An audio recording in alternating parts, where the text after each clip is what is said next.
My guest today in our discussion is Sammy Kariuki. He's with Dusty Rest Safaris, and we're going to talk about accessible safaris in Kenya. So nice to have you. Tell us a little bit about yourself, Sammy, and what you guys do as a company. Thank you so much, Edmund. My name is Sammy from Kenya. We run Dusty Rest Safaris, which is one of the innovative leading travel company in Kenya. So we carry various safaris and destinations in Kenya, depending with the client's experience and expectations and the budget, of course. So we plan tours safaris in Kenya. But most and foremost, we also consider the disabled people because they're part of the community. And we have various facilities that suits them. And also we have customized vehicles that suit all the disabled people. So it now depends with how clients, preferably, we've got 4 stars, we've got tented camps with the facilities that actually suits them. Yeah. Well, very nice. So let's say that I am going to bring my wife. She uses a wheelchair. We're going to come to Kenya for a safari with you. Yes. So we fly into Nairobi, and let's talk about what happens after we get to the airport. Good. So I will give you an example of 3 or 4 days. To begin with, it depends the time of flight arrival. So what we do usually have our drivers to start by. After planning everything with our clients and agreeing upon the cost, the rates, and where to take them, we pick our clients from the airport and we transfer them to the hotels that we've booked. For instance, you've arrived today, let's say, for instance, 9 o'clock in the morning, East African time. We'll pick you from the airport and drive you through city tour as we're exiting the city towards the southern part of Kenya, which is Maasai Mara. Arrive there during midday or lunch hour. Still, guys, you have to check in your hotel first. You'll be welcomed by all the smiles. Then you eat lunch. After lunch, you'll have a period of an hour and a half to rest because, there's jet lag, there's all this traveling. So with our customized vehicle, you'll have to take you now for an afternoon game drive to experience the Kenya wildlife. These are lions, leopards, rhinos, and elephants. At least to experience now the southern part of Kenya. Then after a brief game drive, you'll come back to your camp. You can have a glass of wine as you're watching the sunset. So now the following day, if you've booked it for 2 nights, the following day we'll have to carry out a different activity. We'll do a brief of a game drive as we exiting the Maasai Mara National Reserve, where you can meet now the cultural Maasai and learn about their culture, learn about their taboo, learn about how they are contributing towards conservation of the Maasai Mara. So after that visit, now you'll be taken back to your camp. You can have time to rest. Then the following day, around 9, you'll have now to exit and depart to the next destination, which is Naivasha, which we'll have also booked in advance in that hotel that you want to go. There are different activities when you get to Naivasha compared to Maasai Mara. So in Naivasha, when you arrive around midday, you'll have to relax, eat lunch, enjoy the lake.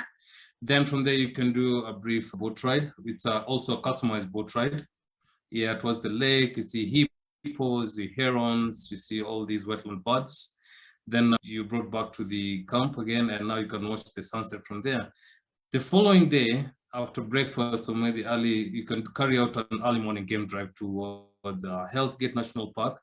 And you can drive and experience the spa. This Hell's Gate is in a geothermal area. So we have all these hot geysers boiling. So they have tapped the hot water and the cold water, making it a warm spa, which is natural and has some medicinal values. Then you can have lunch at the spa. Then you're heading back to the camp for dinner, relax, then depart now the following day to Nanyuki. In Nanyuki, we'll have booked you, for instance, Olpejeta Conservancy, which is one of the largest black rhino sanctuary in East and Central Africa, and where you find the last remaining 2 northern white rhinos in the whole world. So arriving at Olpejeta around the same lunch hour, you check in your hotel, you eat lunch, then do now a game drive. This is a place with unique vegetation, unique different activities compared to Maasai Mara, Naivasha. So here you'll get to see chimpanzees, which are critically endangered. You'll get a chance to see both black and white rhinos. You'll also get a chance to see the two remaining northern white rhinos. And there are also special activities that can be booked, like lion tracking, night game drive. You can also do dog tracking with the anti-poaching unit there. So as you see, as we're coming from Maasai Mara, Naivasha, Nanyuki, they are totally different activities to be carried out. So spending a night on Olpejeta and departing maybe the following day now to Samburu Game Reserve, which is towards northern Kenya, where now you'll find different vegetation, different wildlife, because there they have the gravy zebras. As you're checking in, as you're driving in towards the hotel, you'll get a good chance to see all these animals, the gravy zebras, which are very endangered. You'll see the gerenooks, which have these long necks, antelopes. You'll also have to see oryx. You'll see the Somali ostriches until you get to your camp where you're welcomed, eating lunch. Then later on, you can head out and do a bush dinner, an early bush dinner, because the scenic is just amazing and the views are breathtaking. So we can complete our safari in Samburu. Then the following day, we just drive straight maybe to Nairobi, do a bit of city tour and back to the airport. Well, that sounds like a lot of activity and a lot of amazing things to see. So I'm going to play this video that you gave me, and then we'll talk about where this was. Yes. So we'll start this video and you can tell us about it. Okay. So for instance, now this is known as Jamba Mutara Camp, which is north of Nairobi. It's 4 hours north of Nairobi. We had two clients from Canada who were physically challenged. And this is one of the facilities that actually offer such kind of accommodation for the disabled. And also it's a 5-star hotel, one of the best camps where we take all our guests. Okay. All right. Very nice. And it looks very accessible with a wheelchair. Yes. So now let me ask this question, because one of the things for most people that have challenges with mobility, the question is, if we're out on a game drive, need a restroom. Yes. What we do, we speak with guests first and see their needs, because sometimes it just doesn't happen abruptly. It depends with your intake. So we try to talk to the guests first and explain to them it's going to take this time, it's going to consume this time, the game drive.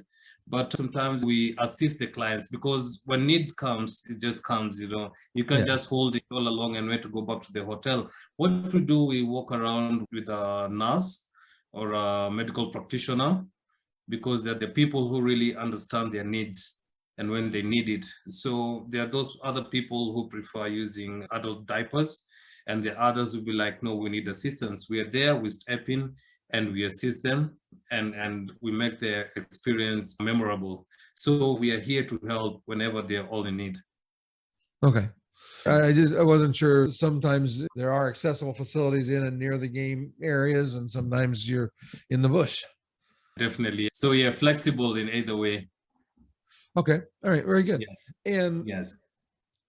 So you've listed a lot of animals we get to see. That sounds good. You said that the boat was accessible. How do they deal with the boat ride in the lake? So the boat ride, we have these larger boats. I forgot we didn't share any pictures. So sometimes what we do, if that boat has been booked already, we just physically assist our client and put him on a boat and just stay with them and hold them. If they are capable of holding the boat on the side, then well and good. But we usually stay up close with them and assist them where necessary, because we want them to experience as other people experience. So sometimes these boats, they're very few, and most of the times are all booked. So what we do, we just physically assist our clients to the boat and into the boat and outside the boat. Okay. All right. So tell me what the boat is like. The boat is like a yacht, but it's wide enough. It's weird enough. So the problem that we've faced on our previous safari is all these ramps that take them straight to the boat. So sometimes that's where we have to physically assist these people. It's not like the coast side where they have all these ramps. But for instance, when you're taking a guest to Lake Naivasha, it's so soggy, muddy on the shores. So usually we hold these clients because being disabled doesn't mean you can't have fun with the experience. So we make it as much fun as possible. But first of all, we sit with the guests and talk to them and we ask them if it is okay. If it is not okay, we can look for different activities that suits them. But previous clients, hey, it's fine, you can just lift me up, you don't have a problem. So just lift them up, leave their wheelchair there, do like 20 minutes boat ride, and then you take them back to the wheelchair, back to the vehicle. Okay, so in other words, they transfer to the boat out of the wheelchair. You can't put the wheelchair in the boat. No, you can't put the wheelchair on the boat because sometimes we carry their breakfast in the boat. Yeah. Yeah. And Okay. at least an experience for them to feel different from the wheelchairs, to make it memorable. Yeah, and so just one of those things people would need to be aware of. Yes. Okay. All right, I'm going to share the picture of the vehicle that you use. So tell me about this vehicle and how passengers get in and out of it if they're in a wheelchair. So I think we'll have maybe more of these talks and I can share more pictures later in the next interview. So we have a ramp that we put at the back. You can see those seats at the back. It comes up from the back. So, and is that a wheelchair on the left side or is that just a regular seat? So there is a ramp. So what we do, there is one seat at the front where we remove one on the left side. Then we put a ramp, push now the wheelchair. So someone sits on the front seat. Now remove the wheelchair, take another client and bring them in this other seat. And after 2 of them or 3 of them are in the vehicle, we now return that seat, we remove the ramp and we place the wheelchair and the ramp. We usually pull a trailer, a small trailer on it. So we carry the ramp and we carry the trailer in there. So the guests have experience and comfort from that vehicle. And whenever they're going to their hotels, the ramp is put on, the wheelchair removed, and the clients are put up on it. Okay, what if you have a passenger that needs to stay in their wheelchair for some reason? We usually remove the both seats at the back, completely at the back, because we usually have metal rods that run all round on the top, on the other side, just in case when it's raining, which is mobile. We remove them because whenever we are in a national park or a natural reserve, they want up close with wildlife. So we just remove it and leave it at the camp. And after game drive, we just return it. So what we do, we just remove those seats. They're all mobile. They're all mobile and there are belts in it. So you just clip in the belts. It's a vehicle that we have customized where you can remove stuff and you can put them back easily. Okay. All right. Well, very nice. So since it's an open vehicle, how many of your passengers have you lost to lions and other wildlife? No. We're always safe and we keep distance. We are disciplined and we respect wildlife. Wildlife have right of way, so we keep a safe distance.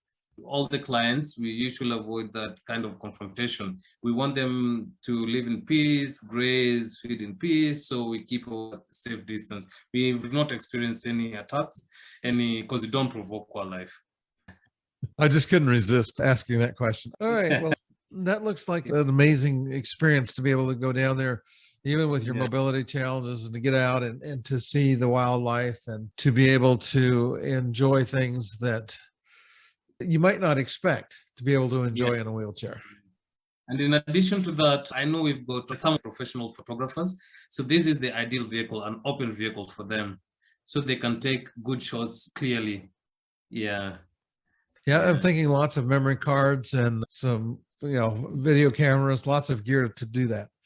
Yeah, definitely. Yeah, sure. And then being up close and smelling that African smell, the wild side, instead of all these clothes, it's quite a memorable experience. It does look memorable. Well, thank you so much. Thank you so much, Edmond.